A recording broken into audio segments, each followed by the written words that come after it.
మామ మన Indian fans మన ఇండియన్ క్రికెటర్స్ నితీష్ కుమార్ రెడ్డికి దండేసి దండం పెట్టినా తప్పులేదు మామ. ఇంకా మ్యాచ్ పోయిందనే టైంకి ఏం ఆడాడు మామ.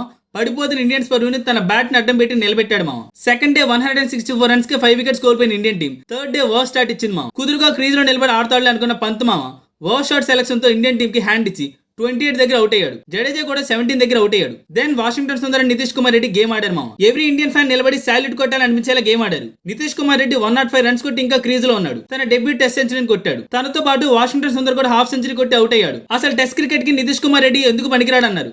కట్ చేస్తే ఈ బీజేడీలో ప్రతి మ్యాచ్ లో మ్యాచ్ సేవింగ్ ఇన్నింగ్స్ ఆడింది తానే. అసలు ఈ మ్యాచ్ కి వాషింగ్టన్ సుందర్ ఎందుకు అన్నారు. కట్ చేస్తే పెద్ద పెద్ద బ్యాట్స్మెన్స్ కూడా చేయలేంది తాను చేసి చూపించాడు. అలా మన ఇండియా థర్డ్ డే కంప్లీట్ అయ్యేలోపు 358 రన్స్ కొట్టి 9 వికెట్స్ కోల్పోయింది. ఇంకా లాస్ట్ వికెట్ చేతిలో ఉంది అండ్ మనం ఇంకా 116 రన్స్ వెనుకబడి ఉన్నాం. రేపు సిరాజ్ కొంచెం సపోర్ట్ చేస్తే నితీష్ కుమార్ రెడ్డి ఆ 116 నెంబర్ ని కూడా తగ్గిస్తాడు. ఇంకా ఆస్ట్రేలియా బౌలింగ్ గురించి మాట్లాడుకుంటే మిచెల్ స్టార్క్ 83 రన్స్ ఇచ్చాడు. ప్యాట్ కమిన్స్ 86 రన్స్ ఇచ్చి 3 వికెట్స్ ఇస్తున్నాడు. స్కాట్ బోలాండ్ ఏమో 57 రన్స్ ఇచ్చి 3 వికెట్స్ ఇస్తున్నాడు. నేథన్ లియన్ ఏమో 88 రన్స్ ఇచ్చి 2 వికెట్స్ ఇస్తున్నాడు. మిచెల్ మార్ష్ ఏమో 28 రన్స్ ఇచ్చాడు. హెడ్ మావో 11 రన్స్ ఇచ్చాడు. మన వల్ల వికెట్ తీసుకోవడానికి వాళ్ళు ఎంత ఫ్రస్ట్రేషన్ లో బౌలింగ్ వేశారంటే పెనాల్టీ రన్స్ వచ్చాయి. No balls, wide balls, game జారిపోతుందనే ఫ్రస్ట్రేషన్ వాళ్ళ బౌలింగ్ లో క్లియర్ గా కనిపించింది. ఇంకా మ్యాచ్ మూమెంట్స్ గురించి మాట్లాడుకోవాలంటే నితీష్ కుమార్ రెడ్డి హాఫ్ సెంచరీ కొట్టిన తర్వాత తగ్గేదేలే మేనేజ్ చేయడం ప్యూర్ తెలుగు మాస్ అంటే ఏంటో కనిపిస్తుంది. తన సెంచరీ చూసి అదే గ్రౌండ్ లో ఉన్న వాళ్ళ ఫాదర్ హ్యాపీ టీయర్స్ చూశాక ఒక ఫాదర్ కి మాత్రమే ఉండే గర్వం అదని అనిపించింది మామ. నితీష్ కుమార్ రెడ్డిని ఈ టోర్నమెంట్ లో తీసుకోవడం ఎంత ప్లస్ అంటే ఈ BGT top run scorers list లో తన టాప్ 3 లో ఉన్నాడు విత్ 260+ రన్స్.